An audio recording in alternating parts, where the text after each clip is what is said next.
Tania McMurtry. I've been living in Australia, oh gosh, too long now, 30 something years. I'm an artist, sculptor and painter, drawer, teacher, mum.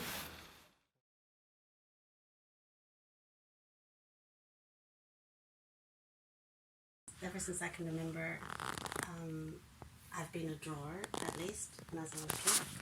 Um, I always wanted to go to art school. I really admired the people going to art school in Belfast with their big folders. I'd be on the bus going into town and I'd see them with their big folders of drawings and stuff, and I'd go, that'll be me one day. I really want to do that. Um, so yeah, when I came to Australia for a working holiday, I went to art school to keep up my portfolio. So when I went home to Belfast, I could apply to go to the art school. And the art school in Canberra offered me a place in their degree course based on my drawings. So being an opportunist, I think, I said, oh, well, yeah, sure. And yeah, I got to start living my dream a lot earlier than I thought. And in a whole different country on the other side of the world. Yeah.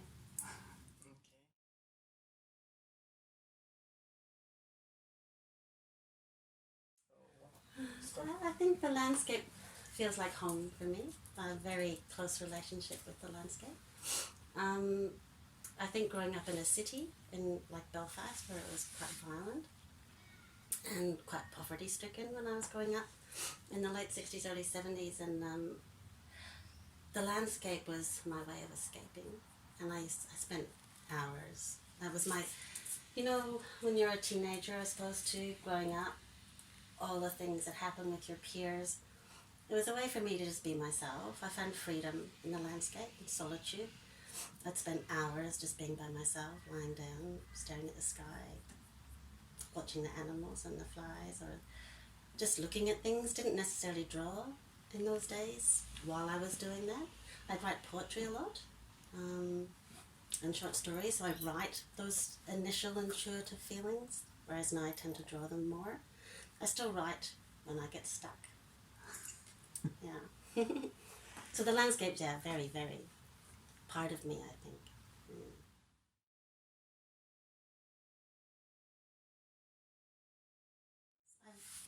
During COVID, I experimented with gouache. I don't know why, because it's so hard and technical. But I think I was challenging myself. You know, I did a whole pack of gouache landscape images, and the en plein air, I use watercolors a lot. I like painting with those because you can rub them back and put them on, and rub them back and put them on, and that's my process, I suppose. Is I put down what I think. I often paint with my hands and cloths more than brushes, and so I rub it back when I'm not quite happy with it, but I don't want to lose it all. So I don't know if you can see in these, like there's about 10 layers of paintings, right? And I don't like to be too much in control, so I spray terps at it. I let things drip. I hit it with a cloth. So I want things to be, I suppose, a little bit wild, like they are in the landscape, and a little bit, you know, you never know what's happening next. You know, you never know when the wave's about to break, really. And I don't want my work to be controlled and steady. I sort of want it to make itself in a way, and it's hard not to let the conscious mind say, oh, that color shouldn't go there, because, you know, technically I know that's not, but I want to put it there, so I let myself. And sometimes I just squeeze things straight from the tube.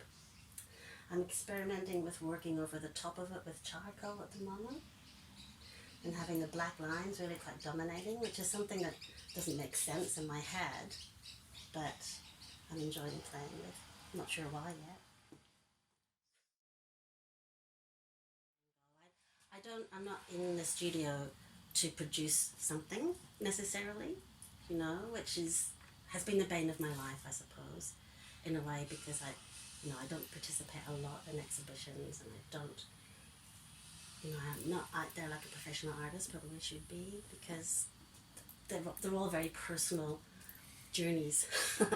And yeah, I'm doing it to learn for myself more than anything.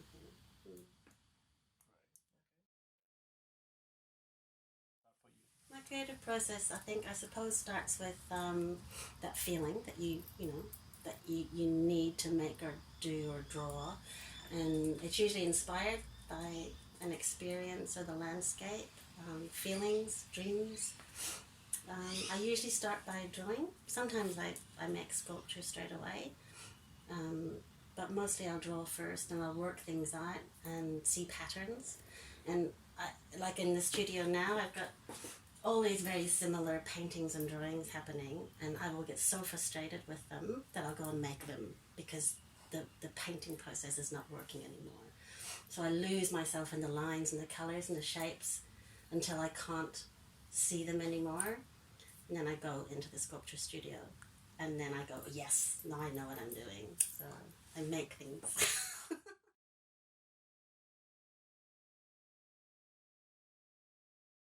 really good question.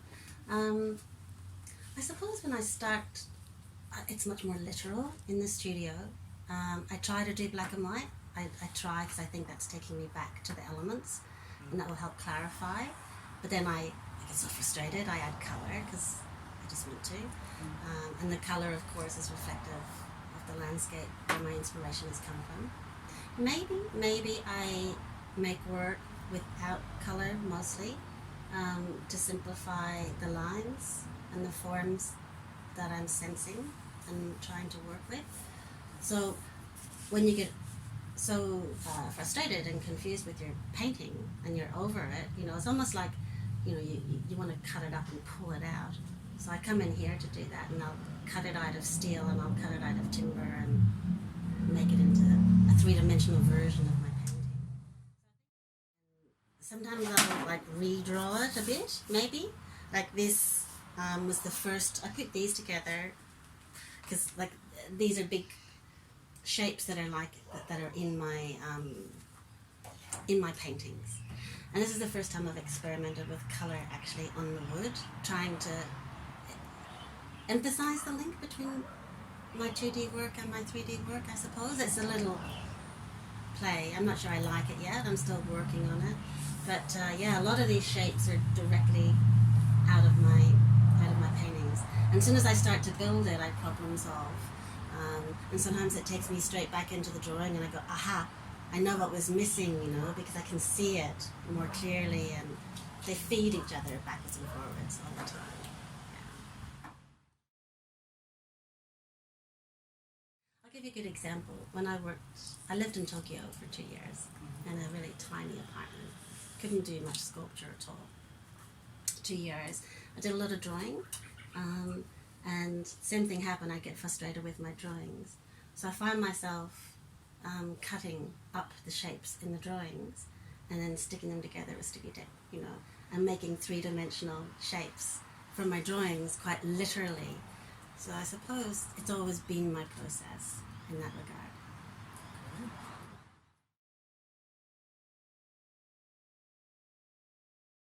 Yeah, steel I've always worked with since I did my undergrad in sculpture, and I think it's a material I've become comfortable with. But it also, when it's wet and it gets, like rusty dirt on your hands, I really love the smell. And a lot of people don't like touching the steel, but I do. And I love the fiery way I have to cut it and weld it. I love the danger and the burning.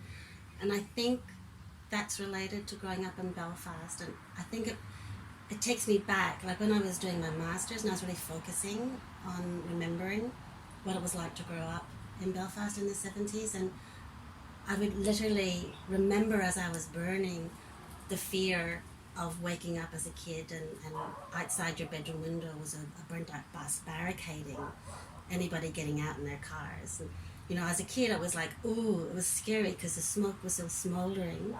But it was great because it meant you didn't go to school. So I went and played in the hills with sticks and chased foxes all day instead, So there was that real contradiction. So the steel is that industrial, heavyweight, structured society thing. And I think the timber is the softer, hopeful landscape feeling for me because it's warm and inviting and friendly and shows strength in a different way that steel does. I don't know, they work together, but they're opposite at the same time. Yeah. Of course, they're all from the land anyway.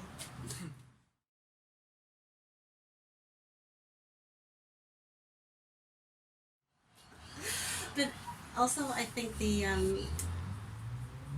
timber is, yeah, the regeneration project idea is where I'm heading to next. It's regenerating me at the same time as reflecting the regeneration of the Australian landscape. So I'm regenerating as a person, um, letting go my history of Ireland, acknowledging that I can still be a part of that land and love that land and let all that dark history go, or just acknowledge it and live side by side with it. And at the same time enjoy my new country, Australia, and celebrate all the beautiful things that it has to offer me that I love as well. And the beautiful thing about the bushfires, it's really interesting. When I first came here, my first year, I used to go, how do people love this landscape, you know? It's really dry, the gum trees look like they're just about to die, all the bark's peeling off, they look pale grey, everything's dry. And then I saw the bushfires up north, and I was driving through with my friends, and the regeneration, you know, that green, that stark green amongst all the black, the orange of the bark starting to regenerate, the sap coming through, it was beautiful. Now it's the first time I saw beauty in this land, and I think that's going to be my next focus, is looking at those colours, because they're very similar to the colours in Ireland, but from very different sources, and combining it with that concept of regenerating. Yeah. Swirl. Great. Yeah, I think it's. Yeah, is that okay? Yeah. Beautiful. Beautiful. Thank you.